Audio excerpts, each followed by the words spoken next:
نحمده ونستعينه ونستغفره ونعوذ بالله من شرور أنفسنا ومن سيئات أعمالنا من يهده الله فلا مضل له ومن يضلل فلا هادي له أشهد أن لا إله إلا الله وحده لا شريك له وأشهد أن محمدا عبده ورسوله لا نبي ورسول بعده اللهم صل وسلم وبارك على محمد وعلى آله وأصحابه ومن تبعهم بإحسان إلى يوم القيامة فيا عباد الله أوصيكم ونفسي بتقوى الله فقد فاز المتقون فقد فاز فوزا عظيما وقال الله تعالى في كتابه الكريم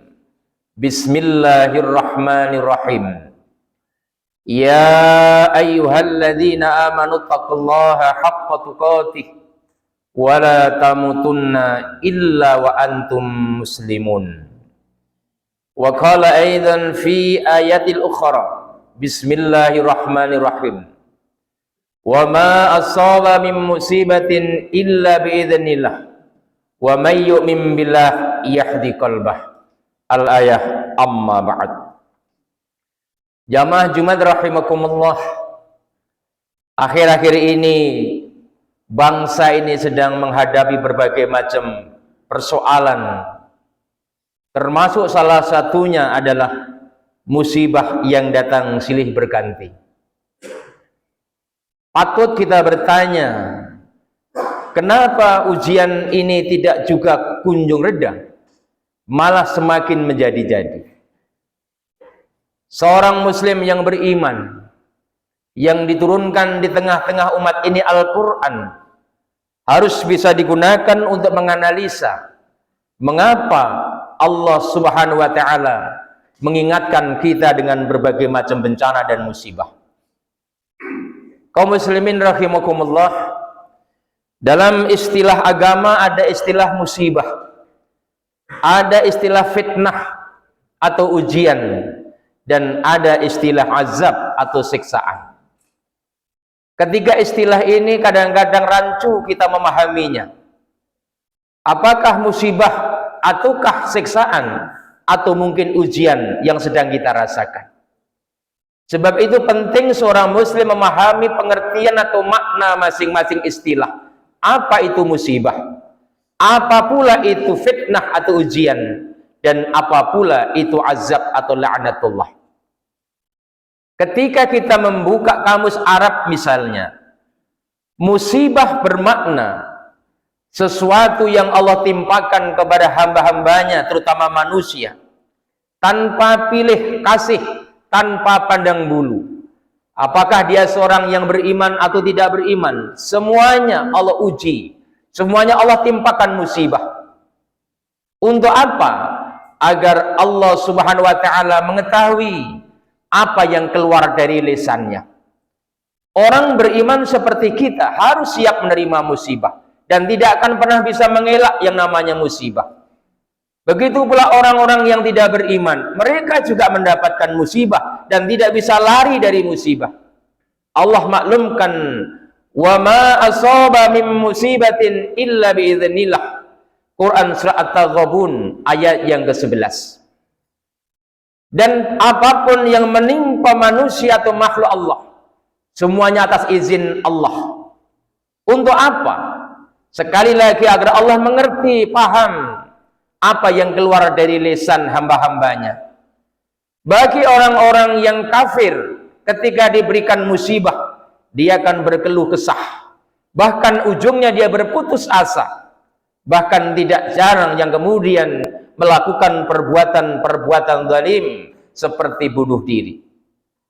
Namun bagi orang-orang yang beriman seperti hadirin rahimakumullah, ketika ditimpa musibah, tentu bukan ucapan putus asa, tetapi adalah sabar. Ini bedanya orang beriman dan tidak beriman ketika mendapatkan musibah. Kemudian yang kedua adalah fitnah. Fitnah dalam bahasa kita artinya adalah ujian. Apa ini? yaitu sesuatu yang Allah timpakan kepada hamba-hambanya yang terpilih, hamba-hambanya yang saleh, hamba-hambanya yang taat.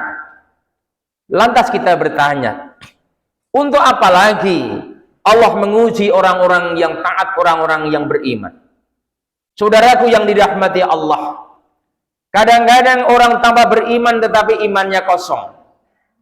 Kadang-kadang dalam kasat mata orang kelihatan ahli ibadah, tetapi imannya tidak berisi.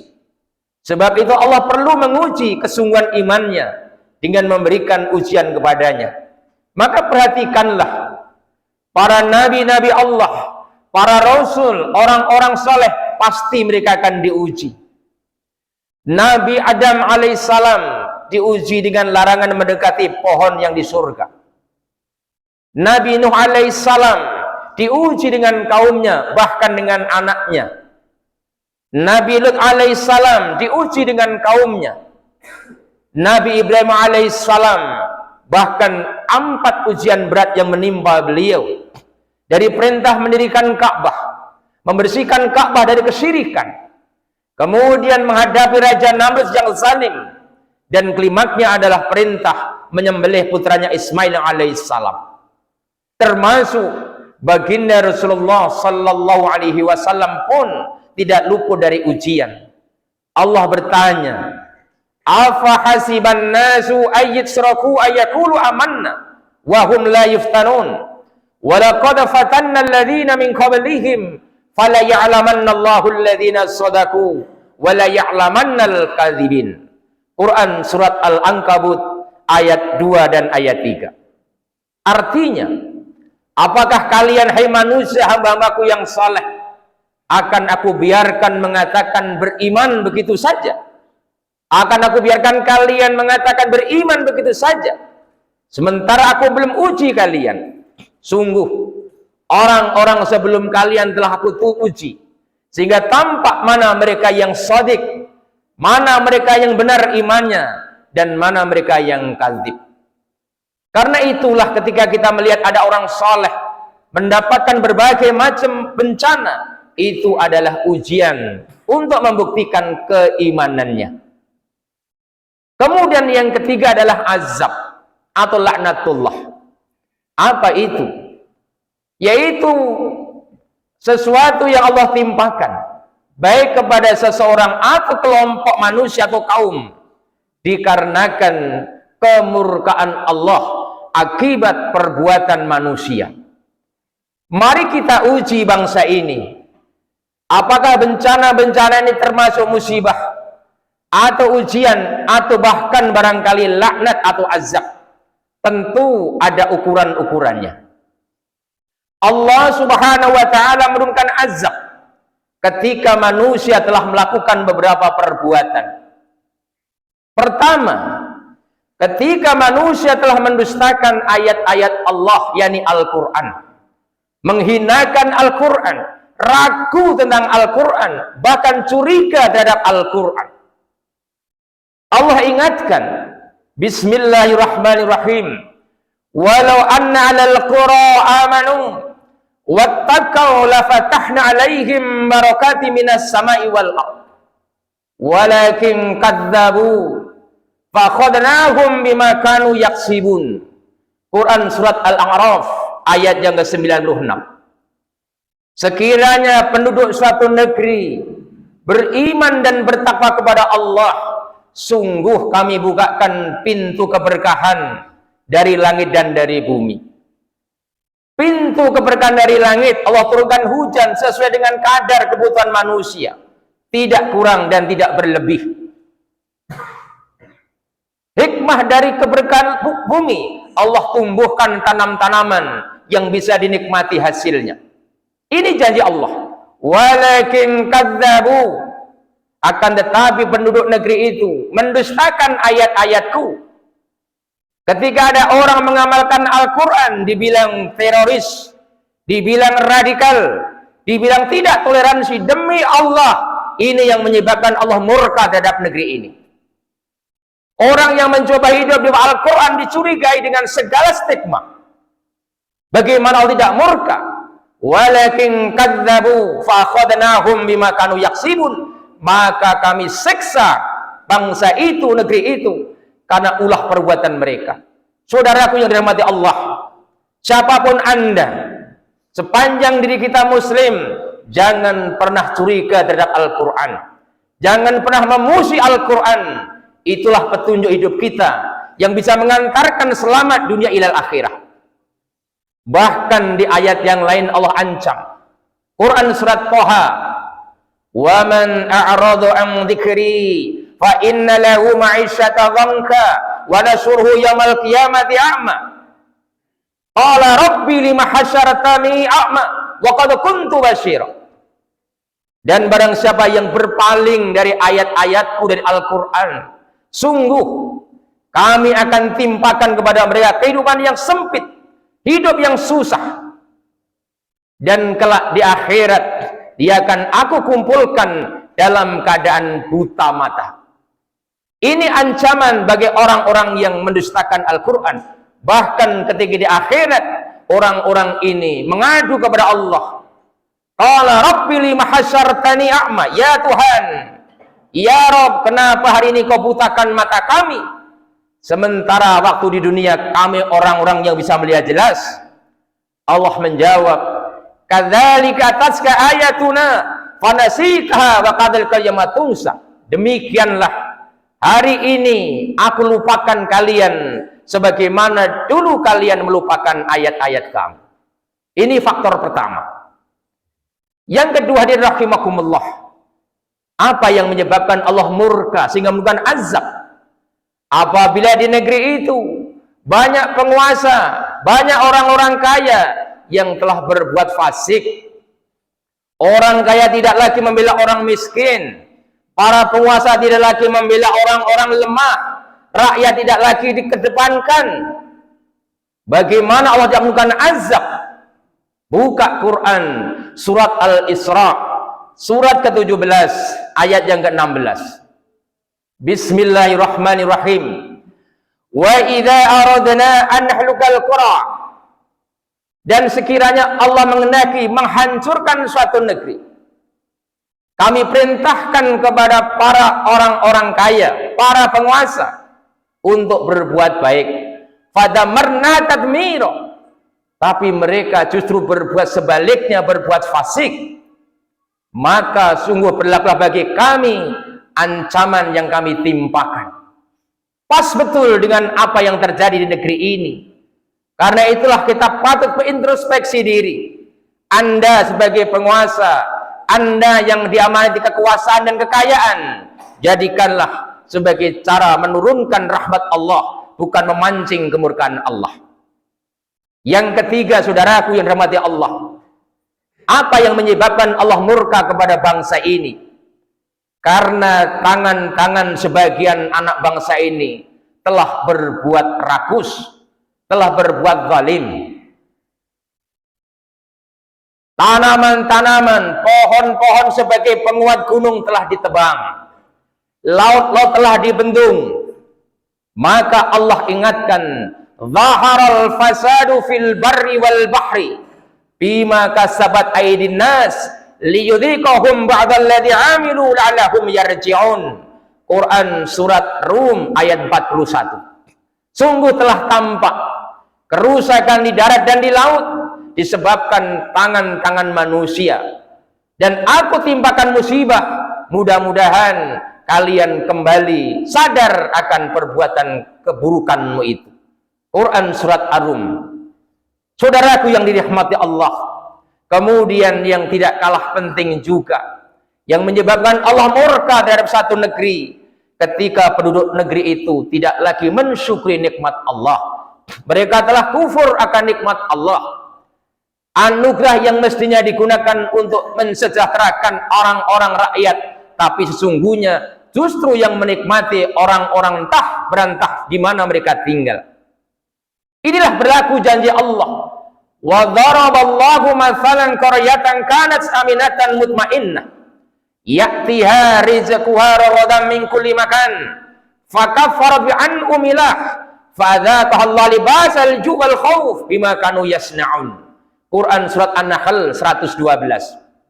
Dan Allah telah membuat perumpamaan akan suatu negeri yang aman, damai, tentram, kaya raya. Barangkali ini negeri Indonesia yang kita cintai. Setiap petak tanah tumbuh tanaman yang subur, menghasilkan yang baik. Tetapi mereka kufur akan nikmat Allah. Kekayaan yang melimpah bukan untuk dinikmati rakyat, tetapi malah dinikmati orang-orang yang bukan warga negara kita. Maka Allah timpakan pakaian ketakutan dan pakaian kelaparan bagi negeri itu. Ayat ini turun sebelum Indonesia ini ada. Hadirin rahimakumullah. Dan yang terakhir, yang mengundang azab adalah ketika orang-orang yang soleh, ketika orang-orang yang benar mendiamkan kezaliman. Jikalau bapak-bapak, saudara-saudaraku tahu kebatilan, tetapi Anda berdiam diri tidak mencegahnya, sama Anda sedang menunggu azab Allah. Karena itulah setiap kita yang paham tentang kebenaran, siapapun Anda, mari kita tegakkan kebenaran meskipun ada resiko di dalamnya.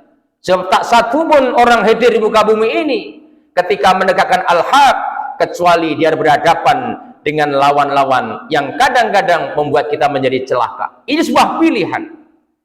Saudara dirahmati Allah, mudah-mudahan beberapa ayat ini menyadarkan diri kita, sehingga apa yang Allah ujikan di negeri ini, pemandangan-pemandangan yang mengerikan di negeri ini, bukan hanya disikapi dengan ucapan-ucapan nafsu, tetapi dikembalikan kepada isyarah Al-Quran. Kita buka nazar kita, pandangan kita, basyirah kita, bahwa tak satu pun musibah ini tanpa ada asbabnya. Tentu ini semua adalah ulah perbuatan diri manusia di antara kita.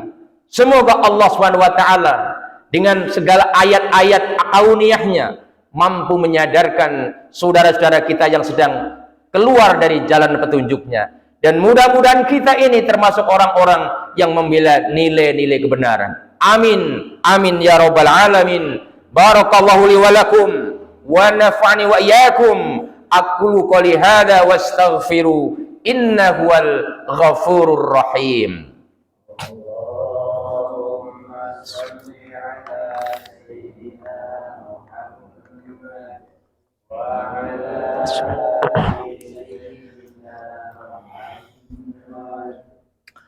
Alhamdulillahilladzi arsala rasulahu bil huda wa dinil haqq liyudhhirahu 'ala ad-dini kullihi wa kafa billahi shahida. Asyhadu an la ilaha illallah wahdahu la syarika lah wa asyhadu anna Muhammadan 'abduhu wa rasuluh la nabiyya wa rasula ba'dah. Wa qala Allah ta'ala fi kitabihil karim, bismillahirrahmanirrahim. Idza jaa nasrullahi wal fath wa ra'aitan nasa yadkhuluna fi dinillahi afwaja fasabbih bihamdi rabbika wastaghfir innahu kana tawwaba. Thumma qala aidan fi ayatil ukhra, innallaha wa malaikatahu yusalluna 'alan nabi ya ayyuhalladzina amanu sallu 'alaihi wa sallimu taslima. Allahumma salli wa sallim wa barik ala Muhammadin wa ala alihi wa ashabihi ajma'in birahmatika ya arhamar rahimin. Allahumma ighfir lil mu'minina wal mu'minat wal muslimina wal muslimat al ahya'i minhum wal amwat innaka sami'un qaribun mujibu da'wat ya qadiyal hajat. Allahumma habib ilaina al iman وزينه في قلوبنا وكره إلينا الكفر والفسوق والعصيان واجعلنا من الراشدين. اللهم كنا عذابك يوم تبعث عبادك. اللهم ارزقني الجنة بغير الحساب. اللهم إنا نسألك السلامة في الدين وعافية في الجسد وزيادة في العلم وبركة في رزقي وتوبة قبل الموت ورحمة عند الموت ومغفرة بعد الموت. Allahumma hawwin 'alaina fi sakaratil maut wan najata minan nari wal 'afwa 'indal hisab. Rabbana zalamna anfusana wa illam taghfir lana wa tarhamna lanakunanna minal khasirin. Rabbana la tuzigh qulubana ba'da idh hadaitana wa hab lana min ladunka rahmatan innaka antal wahhab. Rabbana atina min ladunka rahmatan wa hayyi' lana min amrina rasyada. Rabbana atina fid dunya hasanah wa fil akhirati hasanatan wa qina adzabannar. Wassubhanaka rabbika rabbil izzati amma yasifun. Wassalamun alal mursalin walhamdulillahi rabbil alamin. Ibadallah, innallaha ya'murukum bil 'adli wal ihsan wa ita'i dzil qurba wa yanha 'anil fahsya'i wal munkar wal baghi ya'idukum la'allakum tadhakkarun. Wala dzikrullahi akbar. Aqimis shalah. Allahu akbar, Allahu akbar, asyhadu an la ilaha illallah.